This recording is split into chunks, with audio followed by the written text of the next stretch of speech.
Quick question before we start. Who are you?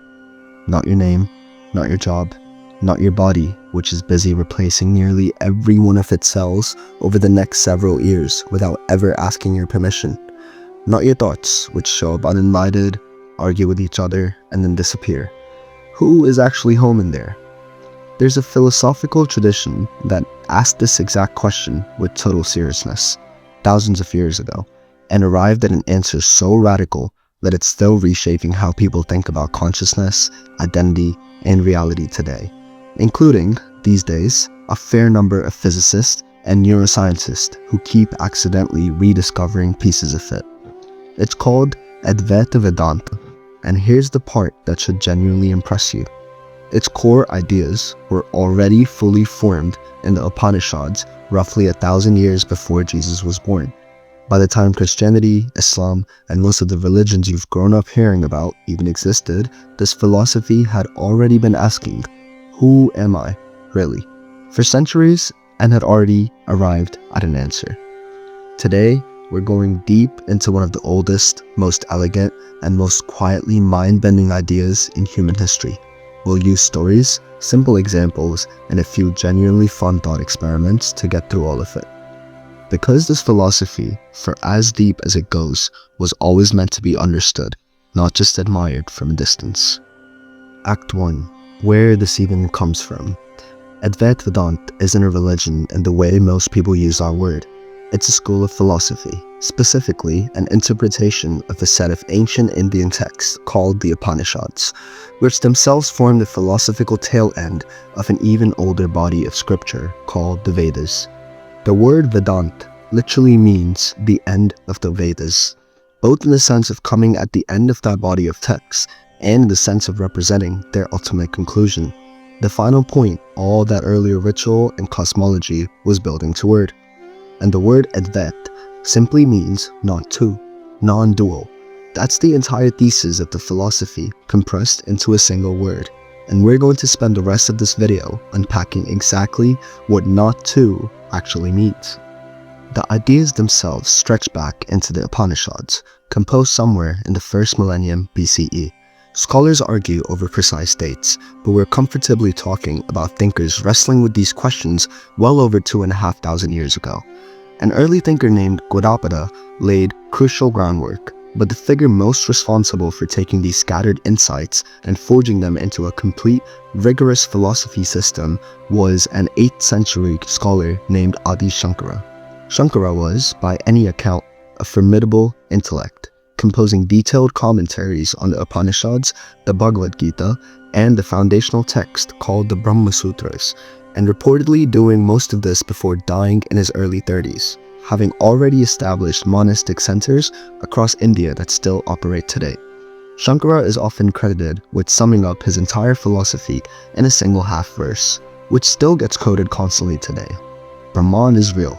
The world, as we ordinarily perceive it, is not what it appears to be, and the individual self is, in truth, not separate from Brahman at all. If that sounds confusing right now, good. That's where we're going to start from. Let's build it back up, piece by piece, with examples instead of jargon. Act 2. Brahman, the ocean. Let's start with the biggest word in this whole philosophy, Brahman. Brahman is not a god in the sense of a being with a personality, a name, a backstory, or a temple built in its honor. Brahman is a term Advaita Vedanta uses for the single, undivided, infinite reality that underlies absolutely everything that exists. Pure existence, pure consciousness, pure, unbroken completeness, traditionally described with 3 qualities: Sat meaning eternal being, Chit meaning consciousness, and Anand meaning bliss. Here's where the stories help, because that definition alone is genuinely hard to picture.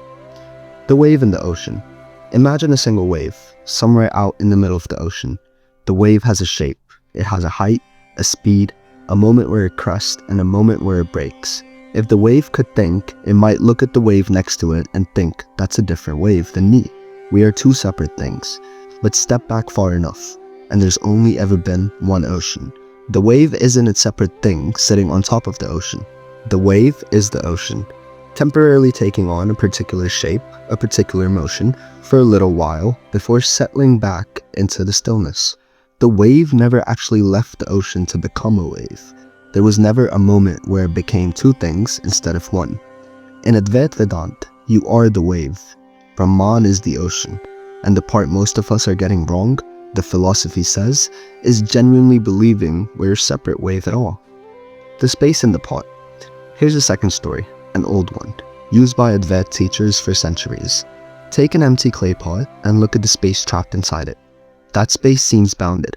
It has the shape of the pot. It's separate from the space outside the pot. You could even argue the pot contains it. Now smash the pot. Was the space inside the pot ever actually different from the space outside it? Or was it always the same, single, undivided space the entire time, just temporarily appearing separate because of a clay boundary that itself was never anything more than an appearance? That's the relationship Advaita claims exists between you, specifically your individual sense of self, and Brahman, the totality of existence. The boundary feels completely real while you're inside it, but it was never actually there. Act 3. Atman. You are not who you think you are. So if Brahman is the ocean, what exactly are you? Advaita Vedant's answer involves a second key term, Atma, your innermost self, not your personality, not your memories, not your body. The bare, simple fact of awareness itself, the I am underneath every thought you've ever had. And here's the single most radical claim in the entire philosophy, the one that took an 8th century monk to fully articulate, but that shows up consistently in the much older Upanishads themselves. Atma and Brahman are not two things. They are, examined closely enough, identical. Your innermost awareness and the infinite ground of all existence are the same thing, just like the wave was never anything other than the ocean.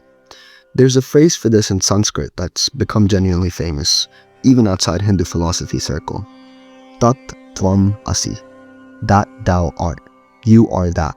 Not you are like that, or you are connected to that. You are, in your truest nature, identical to the very thing you might call God, the absolute, ultimate reality, whatever word your background gives you for the biggest possible concept. Here's a quick thought experiment. Try this for a second. Think about your childhood self. A completely different body, completely different thoughts, completely different beliefs about the world, maybe even a completely different personality in some ways. And yet, something inside you has no trouble saying that was me. Some thread of bare awareness sat behind every version of you that has ever existed, watching thoughts and bodies and beliefs change completely, while it itself never actually changed at all. Advaita Vedanta asks you to notice that thread very, very closely. Not your story about yourself, the watcher underneath the story. It claims that if you look closely enough at that watcher, you'll find it isn't actually a small, personal, separate thing at all. It's the same undivided awareness everyone else has too, just looking out through a different set of eyes, telling itself a different story, momentarily convinced that it's a separate wave. Act 4. Maya, the rope that becomes a snake. Okay, reasonable objection time. If you and everything else are actually one undivided thing, why does the world look so convincingly separate? Why does it feel like there's definitely a you sitting there, definitely separate from the chair, the room, the other people in your life? Advaita Vedant's answer to this concept is called Maya. Maya doesn't mean the world is a complete hallucination. Nothing at all. A video game with no substance whatsoever. That's a common oversimplification, and Shankara himself was more careful than that. Maya is usually described as neither fully real nor fully unreal. It's the world of appearances and distinctions, which functions perfectly well for all practical, everyday purposes, but which isn't the deepest, final truth of what's actually going on underneath it. The rope and the snake. Here's the story that's been used to explain this for over 1,000 years, and it's genuinely one of the best metaphors in the history of philosophy. Imagine you're walking down a dim path at dusk, and you see a coiled rope lying on the ground ahead of you. In the low light, you might mistake it for a snake. Your heart rate spikes, your body floods with fear. You might even jump backward, shout, scramble away. Then someone turns on a light, or you look closer, and you realize it was just a rope. The whole time, it was never a snake, not for one single second of this entire experience. Here's the crucial detail Advaita Vedanta wants you to notice. The rope never transformed into a snake, and then transformed back into a rope once you saw clearly. The rope was always, only, ever a rope. The snake existed nowhere except in your mistaken perception of what was actually there. And yet, the mistake lasted. The fear was completely real to you. Your body responded as if a snake were genuinely present. That, according to Advaita Vedanta, is exactly the relationship between Brahman and the world you perceive around you, full of separate people, separate objects, separate dramas, separate worries. Brahman never actually became the multiple, separate world you experience, the same way the rope never actually became a snake. But your perception, clouded by something the philosophy calls avidya, ignorance, genuinely experiences separateness as completely real, the same way your nervous system genuinely experienced fear of a snake that was never there. And exactly like that moment when the light switches on, when you actually see clearly that it was a rope all along, the philosophy claims the fear, the sense of separateness, the anxious, isolated feeling of being a small, fragile self in a vast and different universe. Doesn't need to be fought, defeated, or escaped. It just needs to be seen clearly for what it actually was. The moment you see the rope, the fear of the snake doesn't require any further effort to disappear. It simply isn't there anymore, because it was never really there in the first place. The movie screen. One more story, a more modern one that Advaita teachers use constantly today, because it maps so well onto something we already understand. Cinema. Think about a film playing in a theater. Car chases, explosions, heartbreak, joy, entire decades of a fictional character's life. All of it projected onto a single screen. The screen itself never moves, never changes, never gets burned in the explosion, or ages alongside the characters. It simply allows the play of light and shadow to appear on its surface, completely unaffected by any of it, while somehow making the entire experience possible in the first place. Advaita Vedanta says you are the screen, not the movie. Brahman is the screen behind every single experience you've ever had, every joy, every heartbreak, every version of you that has ever shown up, present through all of it, unchanged by any of it, the constant that makes the whole show possible. Act 5. Moksha. Waking up from a dream you forgot you were having. So if all of this is true, what's the point? What are you actually supposed to do with it? The goal in Advaita Vedanta is called moksha, liberation. Specifically, liberation from a cycle the broader Indian philosophical tradition calls samsara, the repeating cycle of birth, suffering, death, and rebirth that most schools of Hindu thought take seriously as a real, ongoing process. But here's what makes Advaita's specific version of liberation so distinctive compared to a lot of other spiritual paths. Moksha isn't something you go out and earn, achieve, or acquire from somewhere outside yourself.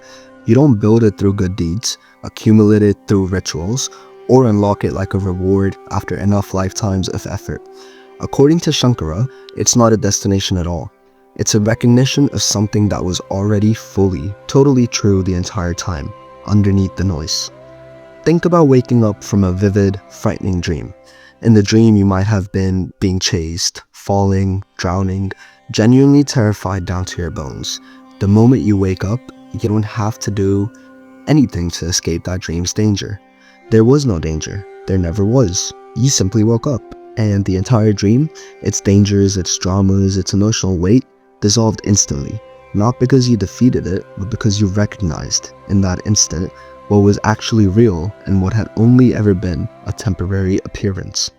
Advaita Vedanta claims ordinary human life, with all its anxiety about being a small, separate, vulnerable self, anxious about death, status, money, relationships, the entire exhausting project of being me, is exactly that kind of dream.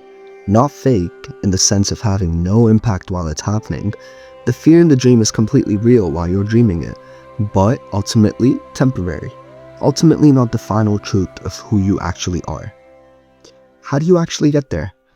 Unlike many other spiritual paths, Shankara's Advaita places its primary emphasis on Gyan, which is knowledge, specifically direct, lived insight rather than just intellectual agreement, as the central path to liberation.